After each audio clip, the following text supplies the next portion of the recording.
Hello and welcome to MinMax's first ever episode of the brand new podcast called Bonus Pod.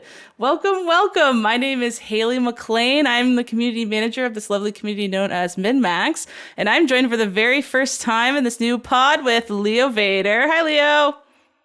Hi, thanks for having me. Thanks for coming on. And Jacob Geller as well, a sneaky surprise on the pod. I didn't know he was coming on until just right now when I came in. I was not going to miss the inaugural episode. You only get one chance. One shot to make it all worth it. Well, yeah, so lots of news this week for MinMax. Ben, our fearless leader, posted an update this morning on a lot of new changes coming to MinMax. First of all, those who didn't see that post and are like, what the heck is this? Why isn't this Party Chat anymore? Party Chat is kind of having a new shift. So I'm going to be hosting from now on, and we're going to be calling it Bonus Pod. And kind of what I'm thinking for Bonus Pod is all those topics we don't have time to chat about on the main podcasts, like, TVs, movies, what else? Comics, books, games, passion projects, weird things people are nerds and into that specific week. Pretty much anything that even gaming news that doesn't come up on the show. Even gaming news. We don't have to not talk about games anymore, but we can kind of, say if someone's doing a backtrack. I know right now Sarah's really into Grand Theft Auto 5 roleplay servers. That's hilarious. It's not timely, but I want to know more about why Sarah likes Grand Theft Auto roleplaying servers. So I'm excited to ask her about that maybe in a future episode, that kind of thing.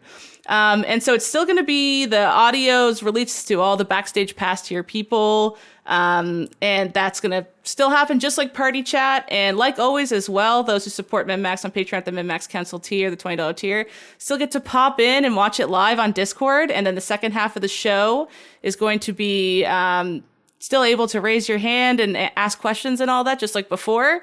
But really focusing on those topics we don't get to chat about as much because Ben doesn't let us talk about what we want to talk about. He just forces us to talk about new games, and it's really boring. I am probably annoying with how much I just will vocalize, like, I want to know how much they got paid for this. Leo, you probably have the same feeling with, like, YouTube videos. I want to know how much, like, Babish makes on sponsorships. Oh, yeah. So bad. And I have no idea. Or like any big podcast, like what is like a This American Life sponsor read go for? It's just like, I don't even know. I couldn't even guess the number of zeros, I'm so curious about it. Is it just like from that background YouTuber space, is as soon as you jump to a different type of content, it's just giant question mark, like kitchen utensils question mark. But if it was more game related things, could you ballpark it? No, I think it's for me at least, it's like transferring is really hard, where it's like I've recently started doing a podcast that has sponsorships, but it's like what I know about YouTube sponsorships really gives me zero frame of reference for how much a podcast should be paid. But also like Babish does advertisements for like Bounty paper towels, which is like more of a real product than anything I've ever advertised. It's like everything that I'm doing is kind of like, it's an online subscription thing or whatever. And to just be like, here's a household product that literally everyone in the country buys. It's like, at every store. I don't know. Is he making my yearly salary like with that Bounty ad? I also wonder about different genres of YouTuber or creator that have a better like conversion rate. Like if Binging with Babish tries to sell you a spatula, that probably gets a lot of people's trust and attention for it being so much in his wheelhouse, versus mostly what we advertise is something that's online, but that's about the only similarity it feels like sometimes. Or even like Hot Ones, when they bring on a new brand of hot sauce, do they just get so much money to just have that in the lineup of hot sauces now? Or was there a point where they would pay them to have the like, when does it swap that they get money instead of paying to have the trademark on their video? Right. They must have their own situation because they sell each set, right? Per season. This season of hot sauces you can buy all in one. There must be some special deal where everybody makes a ton of money. Yeah. Similar questions with like, I think we actually talked about this on the main pod, but like when there's like a Fortnite collab, who is getting paid? And how much, like, is Fortnite paying Dragon Ball Z? Is Dragon Ball paying Fortnite? I'm so curious about that. Is it just is Peter Griffin in Fortnite just because Tim Sweeney and Seth MacFarlane thought it would be cool, or is like someone getting paid $20 million for that? Is that information out there from the Unreal Apple lawsuit? Oh, that's a good question. Potentially, yeah. I'm gonna see if I can Google this right now. How much did Peter Griffin get paid to be in Fortnite? Somebody on Reddit says Epic pays the other company for permission to use its characters in the game, then makes money off selling the items. Probably so revenue source share someone split. on Reddit. Yeah. Someone on Reddit. Good source. That would make sense. Like, you pay for the likeness right, and then you share on the revenue that comes in afterwards, like no matter how much that might cost or something. But I saw a weird video of like Timothy Chalamet getting his Fortnite character revealed to him, like in a weirdly dark room. And it was like, you ready? And then they lifted up. It was like a tarp over the TV. Instead of just turning on the TV, they lifted the tarp. And he was like, wow. And just like watched himself. Zendaya was there and she was like, cool. Like clearly not that into it. Like the thinking it was a little bit weird. And he was just like, that's me. Like, like what a weird world we are in, where if he just stars in Dune, he gets to be revealed to himself on a video game platform. That's awesome. God, MinnMax Fortnite skins win. Zendaya has that weird piece of trivia where she's one of the only people, maybe the only person, who is in Fortnite like twice as two different characters. Oh. Because I'm pretty sure she's in it as girl from Dune, but also girl from Spider-Man. Interesting. Right. I'm sure that will. I mean, come on. When's the Wonka skin coming out? I need to play as every version of Timmy. Yeah, maybe we could end up playing sound or clips on this show at some point. Like figuring that out would be cool. I was just thinking that, like, if we could I'll just have them preloaded and we could actually listen to the songs quickly, so the copyright stuff isn't an issue. But that's a good call. Like play them on like 4 times speed. Right. Yeah, exactly. Right. It's your show, Haley. You can do absolutely whatever you want with this damn thing. Oh my God. We should just break all the copyright laws and I'll just deal with all the legal issues afterwards in my free time. This week's bonus pod, a full movie, Poor Things, HD upload. We watch The Boy and the Heron and deal with the aftermath later on. Can I have you on call for my streams where they always get pulled off YouTube because I watch a copyrighted YouTube video? Until I stop watching the video, it eventually comes back up. I just need you to be able to like send a cease and desist to YouTube. Would that be right? They would send you leave this guy alone. They would send you the cease and desist, and I could send back the angry like, "Rrr, rrr, rrr. Leave Leo alone. He's allowed to enjoy himself on his stream." And that's exactly what I'll say. That'd be nice. What kind of content gets flagged the quickest? One time I had like a 3-second clip of a Pokemon episode. Like, I'm talking like you barely saw it, and they took down the whole thing. Like, seems like Pokemon's very highly, like, what other things get caught by your stuff? Yeah, major network stuff. We tried to watch a Golden Globes clip from that famous Joe Coy monologue that went cringily, from what I heard, at the Golden Globes. But that got pulled really, really fast. Yeah, fair. Yeah, Joe Rogan. Couldn't watch any Joe Rogan. Pretty much the second it started playing. Is that a problem? I think that's YouTube trying to save you from yourself. Yeah, maybe it's for the best. Have you had certain that I things only do that on Twitch in your videos, Jacob, that like you don't even touch those kind of companies' IP anymore because you don't even want to deal with it? I'm pretty good at it now.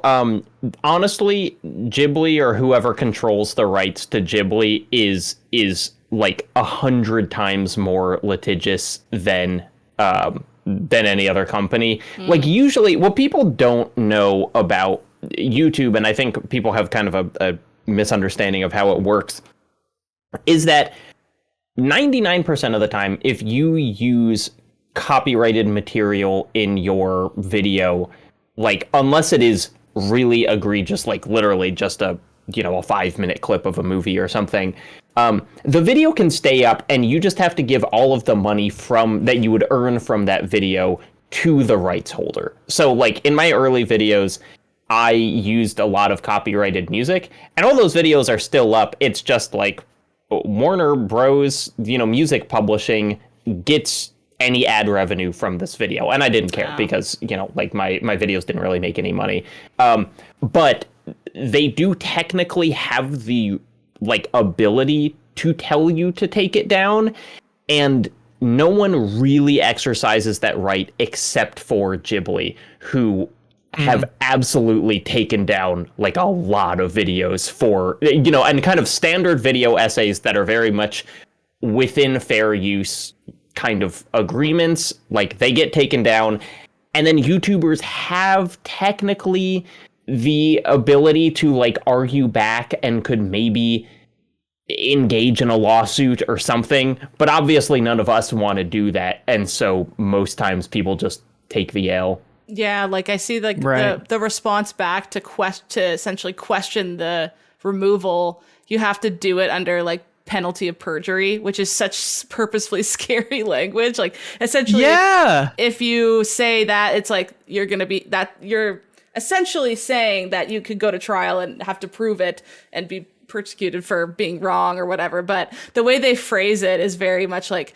are you sure? Like with a checkbox by penalty of perjury, like so that you have to be like, oh, I guess. Like I imagine the way they frame that form to send back is very purposeful, to be like penalty of perjury. Like make sure. Yeah, because that has stopped me before. Yeah, from submitting it, seeing that checkbox. I didn't think about that as like, you know, an experience we all share and is universally messed up. It was just like, oh, I'm scared. I'm a little guy and I'm scared. More of that type of reaction. And what, Leo, what like our coworkers, you know, at Nebula or whatever would say is that almost every time, if you are confident in your kind of fair useness, just do it, because these companies don't want to do a lawsuit. Like they don't actually want to go to trial, and they are just going to scare you off. And then if they had a lawyer look at it, they'd probably be like, that's fine. You know, like we could not sue him over that use of, I was trying to think of one of those Brendan Fraser Back in Time movies that you talked about.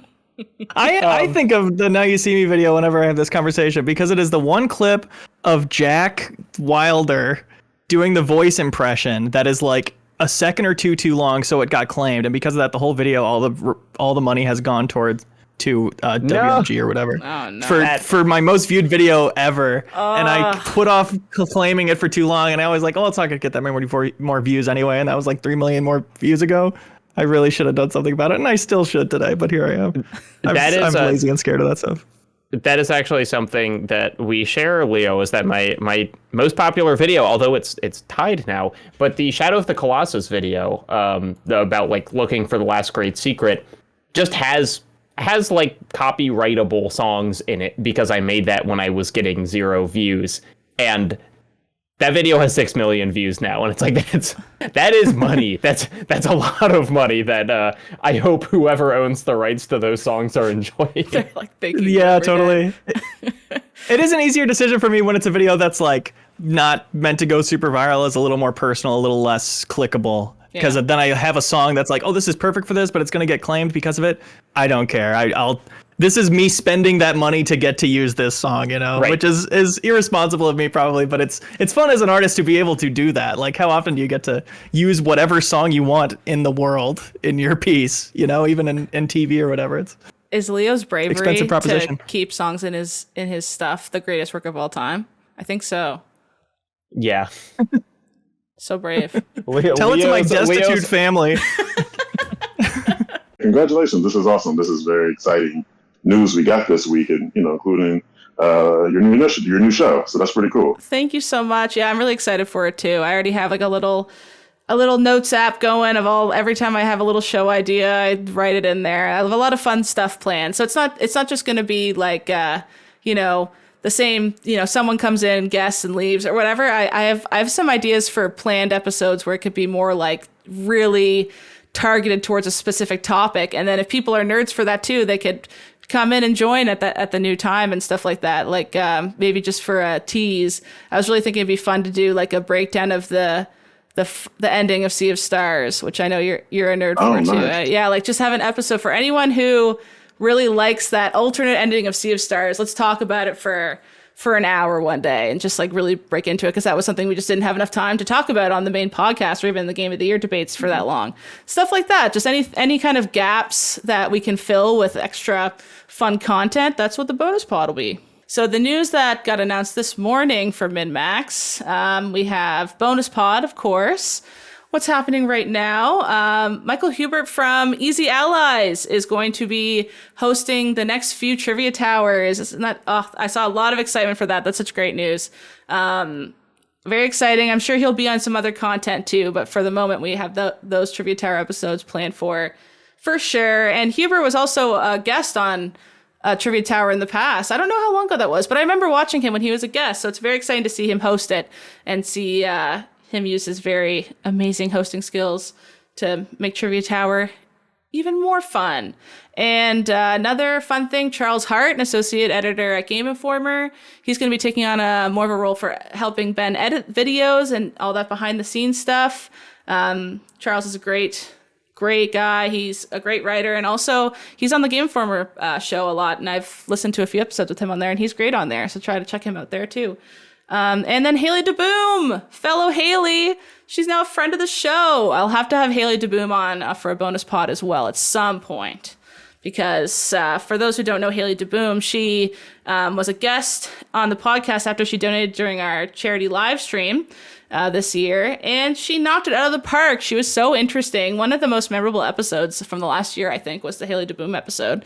So everyone in our Discord was like, more Haley DeBoom, more Haley DeBoom. So now she is a friend of the show.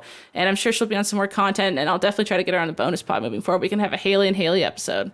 But that was the very first episode of Bonus Pod. Thank you so much, everybody, for hanging out and talking and coming up in the chat and checking out the new format. So yeah, just again, this is our new show moving forward. I'll be recording it every single Monday at 4 p.m. CT. So we have a new time. We used to record Party Chat a bit earlier in the day at 12 CT. So we're hoping that this 4 p.m. slot makes it so even more people can tune in. And at the MinMax Council tier, the $20 tier, for supporters on Patreon, they can actually call in live and chat live with me and whatever other cohort and guests are coming in there.